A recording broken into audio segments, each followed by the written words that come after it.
I was about 8.5 years old on November 4th, 1952, Election Day. Dwight Eisenhower against Adlai Stevenson, and Eisenhower won. He was that great war hero, war general from World War II. In my family, some were Democrats and some were Republicans. But once the election was over, everybody accepted it. He was president of the United States, the whole country. Everything seemed to be fine. He served 2 terms. November 8th, 1960, John F. Kennedy versus Richard Nixon, and Kennedy won, the Democrats. Again, I have relatives on both sides of the aisle, and we accepted his election, and everything seemed to be good. Unfortunately, he was assassinated 3 years later.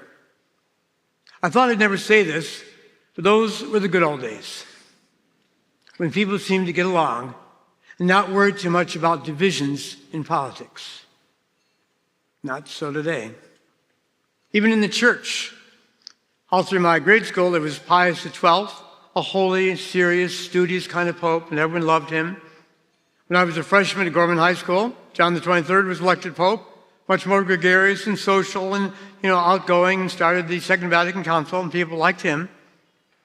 Again, people seemed to accept whoever was pope. The pendulum swings back and forth, liberal, progressive, conservative, so on and so forth. Everyone seemed to be happy. Not so today. There is division, maybe the division of which Jesus spoke in the gospel, in those 2 areas, especially of politics and religion. And we're told, a long time ago, don't speak politics or religion with your family or friends.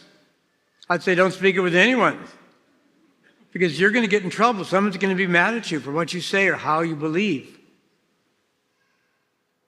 Even now, I hear in confession, someone come to me saying, my sin is I hate Democrats, I hate Republicans. Really? Hatred? Animosity? Yeah, you call that a sin, I do too. You may disagree, but do we hate people that have a different political persuasion than ourselves? I hope not. What about religion?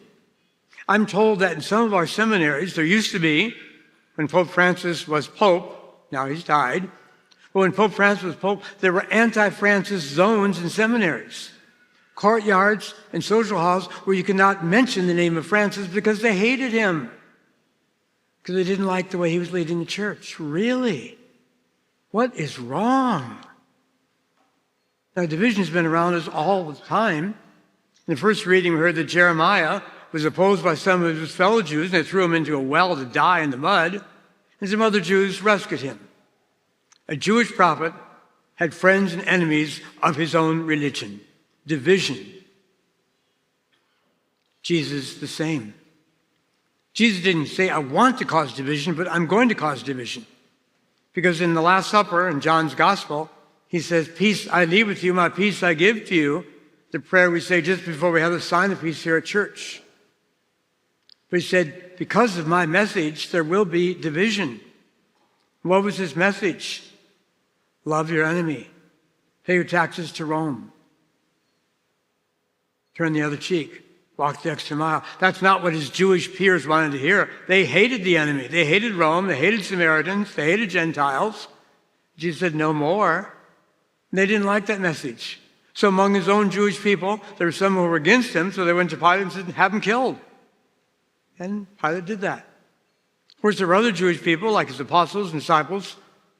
They loved him. So among his own Jewish peers, like with Jeremiah, he was hated and loved. Division. And what about today? I'm sure among some of your families and my family, we can't talk politics, maybe even can't talk religion. Like Jesus said, father against son, mother against daughter, in-laws against in-laws. How sad that is. Why can't we just get along? Why can't we agree to disagree?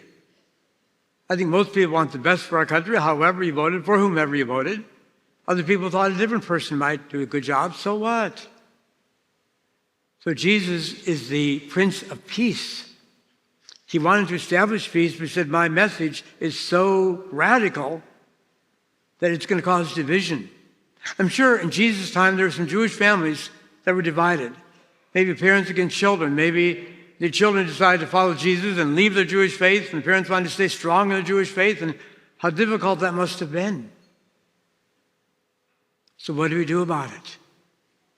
We need to pray for peace. We need to work for peace. Like that old familiar song, let there be peace on earth, and let it begin with me. You and I need to be peacemakers, first of all, in our own little worlds, in our families. Are the members of your family, your extended family, your relatives with whom you don't get along? Can you change that? Do you have the guts? Call on the Holy Spirit to give you the guts to say, okay, let's forget our past. We're family. There's nothing sadder when I'm planning a funeral with a family and someone will say, well, Father, my mother has died and I didn't talk to her for the last 20 years. How sad. My brother and I don't talk. I've been estranged from my sister for 20 years. How sad is that? That's the division Jesus is talking about. He's saying that doesn't work anymore. So can you be a peacemaker in your family, at your workplace, at your school, in your neighborhood? Let there be peace on earth. Jesus said, I wish to set the world on fire. He didn't mean to burn up the world. He meant to burn out prejudice, to burn out discrimination, to burn out bigotry, to burn out sin, to burn out selfishness, to burn out egoism. Because that's destroying the world much more than any nuclear holocaust.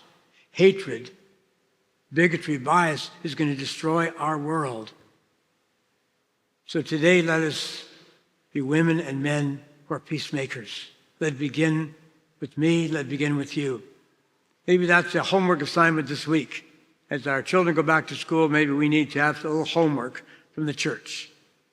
Is there some person in your family, in your neighborhood, in your workplace, with whom you're at odds? Can you extend the handshake of peace? Offer them the olive branch. Say, let's forget the past. Let's try to work things out. Maybe we can agree to disagree. Maybe we can't talk politics or even religion. But we have so much more in common. We're family. We're neighbors. We're co-workers. I pray for peace. No matter what side of the aisle you're on, I thought we were all hoping yesterday there'd be some progress in the Ukraine war between Putin and Trump. Apparently not much happened. Maybe it was the beginning of something better that will happen, please God. When will this war end? Then we look at Israel, Hamas versus Israel. How long will that go on?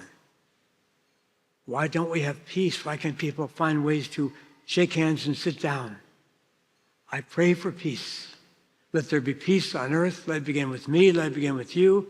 And maybe it will be contagious and extend to a wider audience. And one day, the whole world will be at peace. And there will be no more division. Let there be peace.